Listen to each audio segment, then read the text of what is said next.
झारखंड जेटेट की तैयारी कर रहे तमाम अभ्यर्थियों को मैं इस चैनल के माध्यम से तहे दिल से स्वागत करता हूं। आइए दोस्तों, आज मैं नंबर सिस्टम का कुछ महत्वपूर्ण प्रश्न और बेसिक बताने वाला हूं। आप लोग अंत तक बने रहिएगा। यदि आपका नंबर सिस्टम से प्रश्न पूछे जाते हैं एग्जाम में, तो मैं उम्मीद करता हूं कि मेरे द्वारा पढ़ाए गए आप देख लेते हैं वीडियो को, तो आपका जो है प्रश्न यहां से नहीं छूटेगा। तो आज का क्लास थोड़ा लंबा होने वाला है, इसलिए आप जो है अंत तक जरूर बने रहिएगा। इन ऐसा नहीं कि 2 मिनट 4 मिनट देख करके वीडियो स्किप कर दीजिएगा। स्किप कर दीजिएगा तो आप कुछ नहीं पाइएगा। दोस्तों, कहा गया है कि जो सोया वो खोया, जो जागा वो पाया। तो आप लोग जागे रहिएगा, अंत तक बने रहिएगा, ठीक है। और जेटेट का एग्जाम जो है आपका बहुत जल्द होने वाला है। आपका लगभग 10 जनवरी को आपका जो है बात चल रहा है, जैसा कि हमें भी कुछ इंफॉर्मेशन मिला है, तो मैं बता रहा हूं कि 10 जनवरी से आपका जो है हो सकता है आवेदन के लिए नोटिस आ जाए, ठीक है। तो आप तैयार रहिए। आइए हम लोग सबसे पहले संख्या पद्धति का कुछ महत्वपूर्ण टॉपिक के बारे में बात करते हैं, और उससे पहले बेसिक समझते हैं, ठीक है। बेसिक नहीं, पहले संख्या के बारे में हम अवगत करा देंगे, ठीक है। इसके बाद हम इससे बनने वाले प्रश्न को करेंगे। तो चलिए हम लोग स्टार्ट करते हैं। यदि आप मेरे चैनल पर पहली बार विजिट किए होंगे तो दोस्तों चैनल को जरूर सब्सक्राइब कर लीजिएगा, ठीक है, ताकि मैं जब भी आपके लिए यानी कि जेटेट अभ्यर्थियों के लिए वीडियो अपलोड करूं उसका नोटिफिकेशन सबसे पहले पहुंच पाए। तो चलिए देखिए, हम लोग संख्या पढ़ रहे हैं, ठीक है। अब संख्या जो है बहुत तरह का होता है, ठीक है। संख्या को इंग्लिश में क्या बोलेंगे? नंबर बोलेंगे दोस्तों। क्या बोलेंगे? नंबर। बिल्कुल शॉर्ट में बताएंगे और फटाफट बताएंगे, बस आप लोग बने रहिएगा, ठीक है। देखिए, संख्या जो होता है वो अंकों से मिलकर के बनता है, ठीक है। अंक या अंकों के समूह को क्या कहते हैं? संख्या कहते हैं। तो अंक और संख्या ये जो है मिली जुली सरकार है, ठीक है। और यहाँ पर देखेंगे अंक किसको कहेंगे? 1 2 3 4 5 6 7 8 और 9। ये जो आप देख रहे हैं यही अंक है, ठीक है। यही क्या है? अंक है। कभी कभी संख्या बनाने के लिए हम लोग जीरो को भी शामिल कर लेते हैं, तो इसको हम लोग जीरो को भी अंक में ले सकते हैं, ठीक है। अब संख्या देखिए किसको कहेंगे? संख्या किसको कहेंगे दोस्तों? देखिए, संख्या में आपका 0 1 2 3 4 मतलब जो भी पूर्ण संख्या है वो सभी क्या है? संख्या कहलाएगा, ठीक है। 9 10 11 12। अब देखिए यहाँ से 10 11 12, यहाँ 10 जो हुआ 2 अंक के सबसे छोटी संख्या हुआ, ठीक है। 1 अंक के सबसे बड़ी संख्या कौन होता है? 9 होता है। और 1 अंक के सबसे छोटी संख्या की बात करें तो 1 होता है, ठीक है। इसको ध्यान में रखिएगा। 2 अंक के सबसे छोटी संख्या 10, और 3 अंक के सबसे छोटी संख्या 100, 4 अंक के सबसे छोटी संख्या 1000, 5 अंक के सबसे छोटी संख्या 10,000। अब देखिए 2 अंक के सबसे बड़ी संख्या क्या होगा दोस्तों?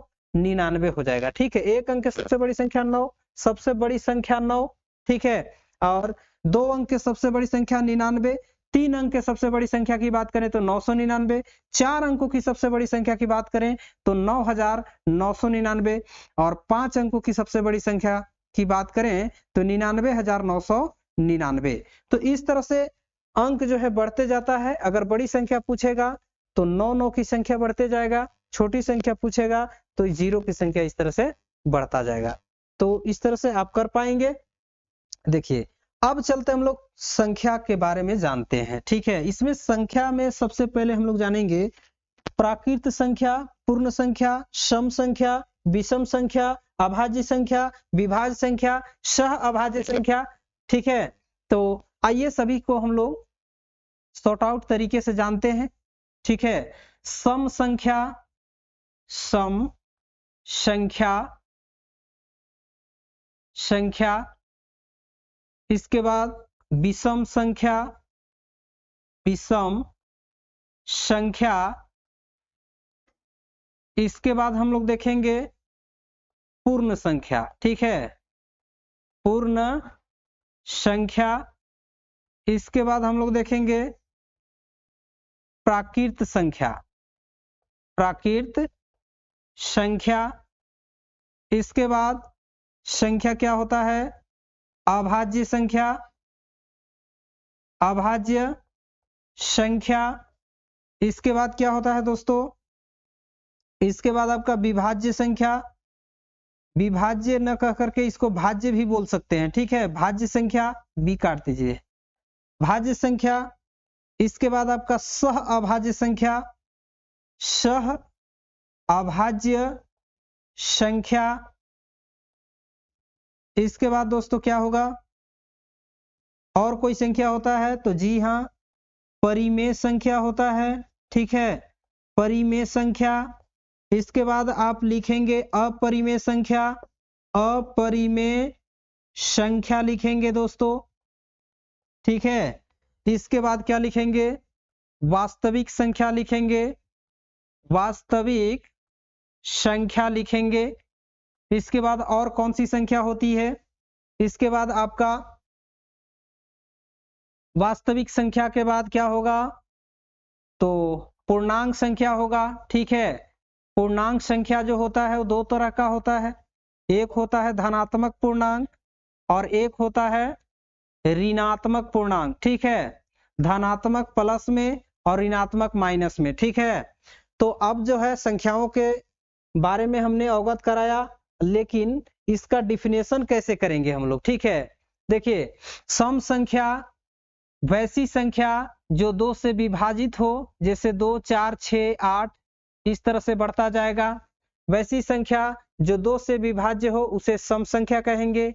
या सम संख्या के इकाई अंक हमेशा 0 होता है, 2 होता है, 4 होता है, 6 होता है और 8 होता है, ठीक है। कितना बड़ा संख्या रहेगा, अगर उसका इकाई अंक 0, 2, 4, 6, 8 में से हो तो वह संख्या सम संख्या है, ठीक है। अब देखिए, विषम संख्या किसे कहेंगे, 1, 3, 5, 7, 9, 11 डॉट डॉट डॉट। वैसी संख्या जो 2 से विभाजित नहीं होता है उसी को विषम संख्या कहते हैं, ठीक है। जिस संख्या के इकाई अंक 1 हो, 3 हो, 5 हो, 7 हो, 9 हो, वह संख्या क्या कहेगा, विषम संख्या कहलाएगा, ठीक है। कितना बड़ा संख्या हो, अगर इकाई अंक इन सभी में से आ जाए तो वह संख्या विषम संख्या कहलाएगा दोस्तों। पूर्ण संख्या किसे कहेंगे, पूर्ण संख्या दोस्तों 0 से शुरू होकर गिनती की सभी संख्याएं पूर्ण संख्या कहलाती है, ठीक है। 0, 1, 2, 3, 4, 5 इस तरह से बढ़ते जाएगा। इसके बाद प्राकृत संख्या किसे कहेंगे, प्राकृत संख्या दोस्तों 1 से शुरू होता है, 1, 2, 3 गिनती की सभी संख्याएं प्राकृत संख्या कहलाएगा। इसके बाद अभाज्य संख्या किसको कहेंगे दोस्तों, अभाज्य संख्या समझिएगा, वैसा संख्या जिसका गुणनखंड 1 और स्वयं हो, ठीक है। जैसे 2 क्या है, अभाज्य संख्या है, 3 क्या है, अभाज्य संख्या है, ठीक है। क्योंकि 3 का गुणनखंड 1 और 3 ही होता है, मतलब 3 3 से ही कटेगा या तो 1 से कटेगा। इसी तरह से 2 1 से कटेगा या 2 से, मतलब अपने आप से कटेगा, ठीक है। 1 एवं स्वयं से कटने वाली जो भी संख्या होती है वह संख्या क्या कहलाती है दोस्तों, वह संख्या अभाज्य संख्या। जैसे में लिख दे तो देखिए 2, 3, 5, 7, 11, 13, ठीक है। 17 फिर हो जाएगा। 9 क्यों नहीं हुआ, क्योंकि 9 जो है 1 और 9 के अलावा 3 से भी कट रहा है, इसलिए विभाज्य संख्या हो जाएगा, मतलब भाज्य संख्या हो जाएगा, भाज्य संख्या नहीं होगा। अब देखिए, भाज्य संख्या किसको कहेंगे, वैसी संख्या जो 1 एवं स्वयं के अलावे कोई अन्य संख्या से भी कटता हो, वह संख्या विभाज्य संख्या या भाज्य संख्या कहलाएगा। जैसे भाज्य संख्या 4 से शुरू होता है, यह भी पूछा जा सकता है कि सबसे छोटी भाज्य संख्या क्या है, तो 4 है, ठीक है। 2 क्यों नहीं है, क्योंकि 2 तो भाज्य संख्या है, अभाज्य संख्या है। 3 भी अभाज्य है, तो सबसे छोटी भाज्य संख्या 4, इसके बाद आपका हो जाएगा 6, इसके बाद हो जाएगा 8, इसके बाद हो जाएगा 9, इसके बाद 10, इसके बाद 12, इस तरह से, ठीक है। इसके बाद सह अभाज्य संख्या, सह अभाज्य किसको कहेंगे, तो वैसी दो अभाज्य संख्या जिसका मौस 1 होता है वह संख्या सह अभाज्य कहलाता है।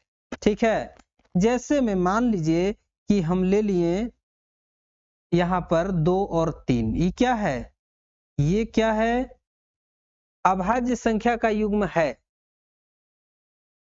2 का अंतर, सॉरी यहां पर हम गलत बता रहे हैं, सह अभाज्य जो होता है वो 2 का अंतर होता है। अब 2 का अंतर जैसे में मान लीजिए 29 और 31 है, ये दोनों अभाज्य है और दोनों के अंतर कितना है, 2 का है, मतलब डिफरेंस 2 का होना चाहिए। जैसे में 5 और 7 ले लिए, ये सह अभाज्य कहलाएगा क्योंकि दोनों के बीच का अंतर 2 है और सार्वगुणज 1 होना चाहिए हमेशा। अब देखिए परिमेय संख्या, परिमेय संख्या वैसी संख्या जिसका वर्गमूल पूरा पूरा निकलता हो और जिसे p/q के रूप में व्यक्त किया जा सकता हो, उसे परिमेय संख्या कहते हैं। ठीक है, जैसे में मान लीजिए 0, 1/2, 1 और 3/5, √16, √4, ये सभी परिमेय संख्या है क्योंकि √16 का वर्गमूल 4 आएगा, जबकि 4 के बटा में 1 छिपा हुआ है, ऊपर लपी हो जाएगा, नीचे वाला q हो जाएगा। q is not equal to 0, मतलब q बराबर 0 नहीं होना चाहिए, तभी परिमेय संख्या होगा। ठीक है, p/q के रूप में जिसको व्यक्त किया जा सकता है उसी को हम लोग परिमेय संख्या बोलते हैं। आई होप कि आप समझ गए होंगे। ये 0 भी परिमेय है क्योंकि इसके बटा में 1 छिपा हुआ है, ऊपर p हो जाएगा, नीचे q हो जाएगा। लेकिन हाँ, ये एक बात याद रखिएगा कि 0 एक परिमेय है, 0 एक परिमेय है, लेकिन इसके बटा में 1 छिपा हुआ है, 1 मान लीजिए चला गया ऊपर, 0 आ गया नीचे, तो इस स्थिति में यह अपरिभाषित है, अपरिभाषित कहलाएगा दोस्तों। ठीक है, क्या कहलाएगा, अपरिभाषित कहलाएगा। अभी तक इसको वैज्ञानिक गणितज्ञ परिभाषित नहीं कर पाए हैं, अपरिभाषित है। ठीक है, तो किसी भी संख्या को 0 से भाग नहीं दिया जा सकता है। 0 में किसी भी संख्या से भाग देंगे तो 0 आएगा। अब देखिए अपरिमेय किसको कहेंगे, वैसी संख्या जिसका वर्गमूल पूरा पूरा नहीं निकलता हो और जिसे p/q के रूप में व्यक्त नहीं किया जा सकता है, उसे अपरिमेय कहेंगे। जैसे √3, √5, √7, ये सभी क्या है, ये सभी संख्या अपरिमेय संख्या है। ठीक है, तो आप समझ गए होंगे, ये हमने संख्या के बारे में बताया। अब देखिए वास्तविक संख्या किसको कहेंगे, वास्तविक संख्या वैसी संख्या जिसके अंतर्गत परिमेय और अपरिमेय दोनों आता है, दोनों के संग्रह को वास्तविक संख्या कहते हैं। ठीक है, अब है पूर्णांक। पूर्णांक में धनात्मक और ऋणात्मक दोनों संख्याएं आती है, जैसे -1, -2, -3, +1, +2, +3, ये सभी क्या है, धनात्मक पूर्णांक संख्या है, ये ऋणात्मक पूर्णांक संख्या है। ठीक है, तो संख्या के बारे में पूरे डिटेल हमने बताया और मैं उम्मीद करता हूं कि आप लोग समझ गए होंगे। अगर नहीं समझ में आया होगा तो कमेंट कीजिएगा। ठीक है, इस पर पूरा वीडियो फिर से हम लेकर के आएंगे। अब आते हैं हम लोग क्वेश्चन के ऊपर। ठीक है, कुछ क्वेश्चन कराते हैं। दोस्तों क्लास अच्छा लग रहा है तो चैनल को सब्सक्राइब कीजिए, वीडियो को लाइक कीजिए और इस वीडियो को अपने दोस्तों तक जरूर शेयर कीजिएगा। ठीक है, तो देखिए ताकि सभी लोग मेरे क्लास में जुड़ सके।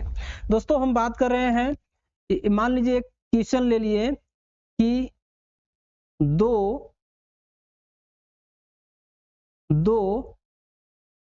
संख्या,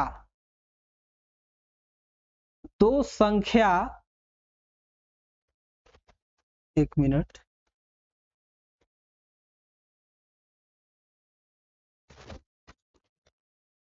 चलिए यहां पर गलत लिखा गया था, नहीं,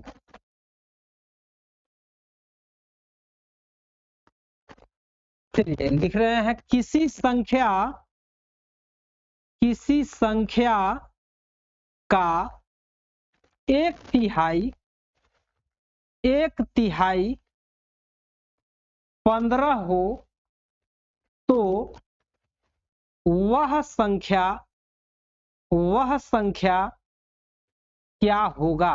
दोस्तों ध्यान दीजिएगा, इसी टाइप का क्वेश्चन जो है आपको एग्जाम में पूछा जाता है और उसी प्रश्न को हम कराएंगे यहाँ पर जैसा प्रश्न आपके जेटेट परीक्षा में पूछे जाएंगे। ठीक है, तो देखिए इस प्रश्न को कैसे सॉल्व कर पाएंगे आप, किसी संख्या का 1/3 15 हो, संख्या का 1/3 15 हो, देखिए संख्या नहीं पता है, मान लीजिए कि वह संख्या x है, ठीक है।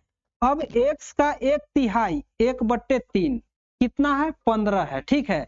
तो वह संख्या क्या होगा, संख्या हमने मान रखा है x, x इकाई x बट्टे में 3 बराबर में 15, x बराबर हो गया 15 गुना में उधर चला जाएगा 3, तो x के बराबर हो गया 15 तिया 45, यानी कि वह संख्या कितना हो जाएगा, 45 हो जाएगा। एक और उदाहरण लेते हैं, किसी संख्या का 1/4 में दो जोड़ने पर 16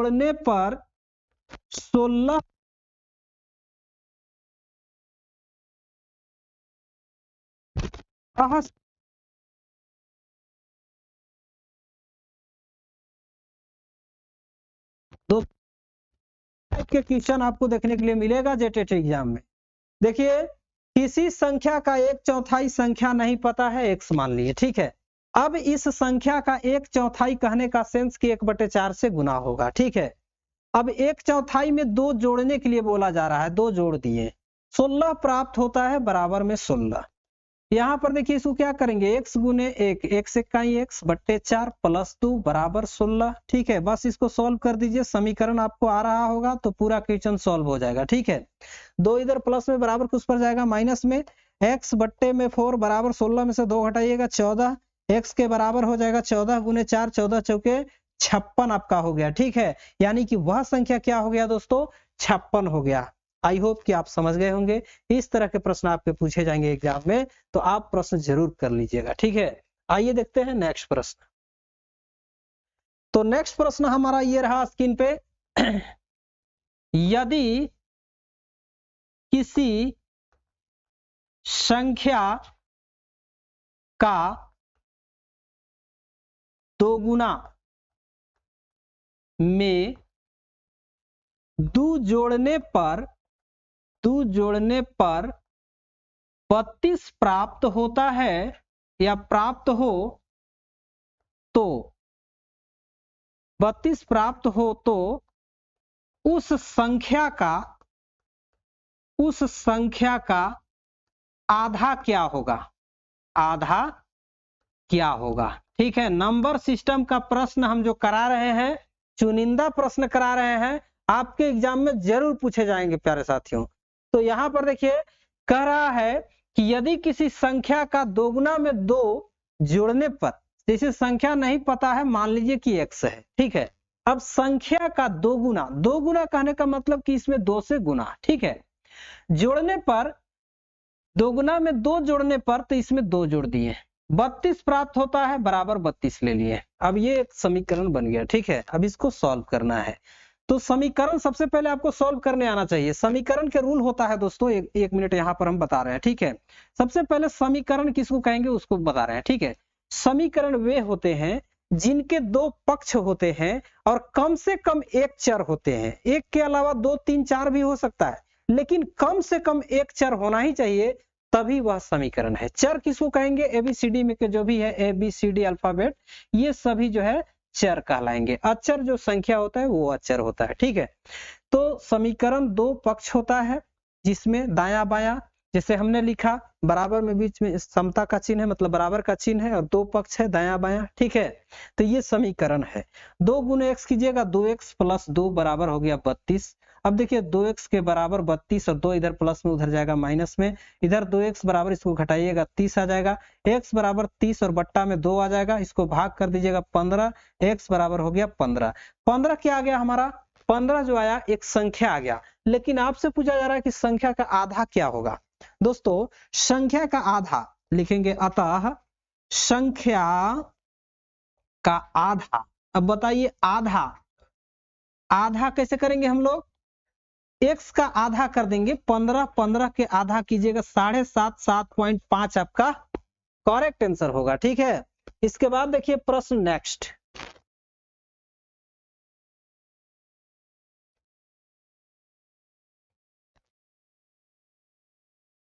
कोई दिक्कत नहीं ना है, चले हम, ठीक ठीक ठीक। किसी संख्या का 1/3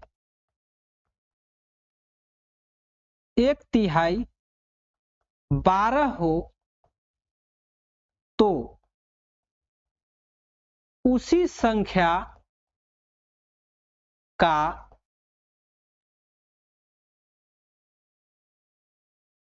1/4 क्या होगा?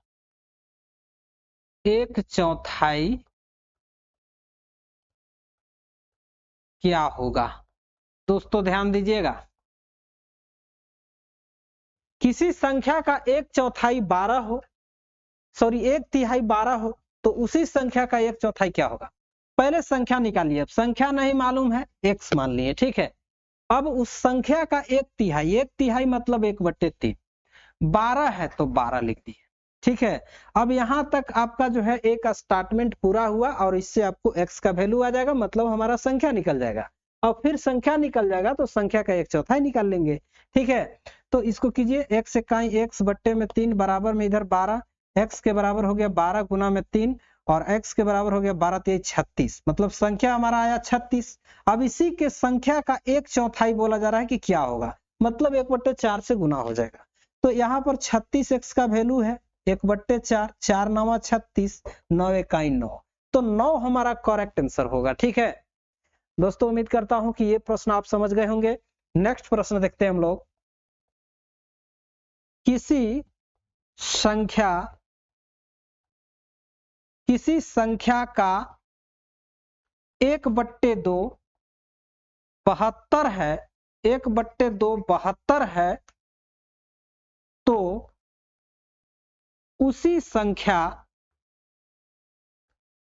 का 0.5 क्या होगा? दोस्तों समझिएगा, बहुत वीवीआई प्रश्न है। ऐसा ही प्रश्न आपका पूछा जाता है, किसी संख्या का, संख्या नहीं मालूम है, x मान लिए, ठीक है। अब इस संख्या का 1/2 कितना है? 72 है, ठीक है। तो पहले हम लोग संख्या निकालेंगे, इसके बाद संख्या का 0.5 निकालेंगे। यहाँ पर कीजिएगा, x इकाई x बट्टे में 2 बराबर में हो गया 72। दोस्तों ध्यान दीजिएगा, x बराबर क्या हो गया? इधर 72 और गुना है 2 है, इधर भागा में उधर चला जाएगा गुना में, 72 गुना हो गया 144। अब देखिए x का वैल्यू जो आया, एक संख्या आ गया, लेकिन आपसे बोला जा रहा है कि उस संख्या का 0.5, संख्या x है, x का 0.5 निकालना है। संख्या हमारा 144, इसका 0.5 का मतलब पॉइंट उड़ाएंगे, इसके बदले एक अंक है 1 0, 5 दूना 10 हो गया। अब 2 से इसको काट दीजिएगा, 72 दूना 144, यानी कि 72 आ गया, ठीक है। उस संख्या का 0.5 मतलब 72 आ गया दोस्तों, तो 72 आपका करेक्ट आंसर होगा। चलिए देखते हैं नेक्स्ट प्रश्न।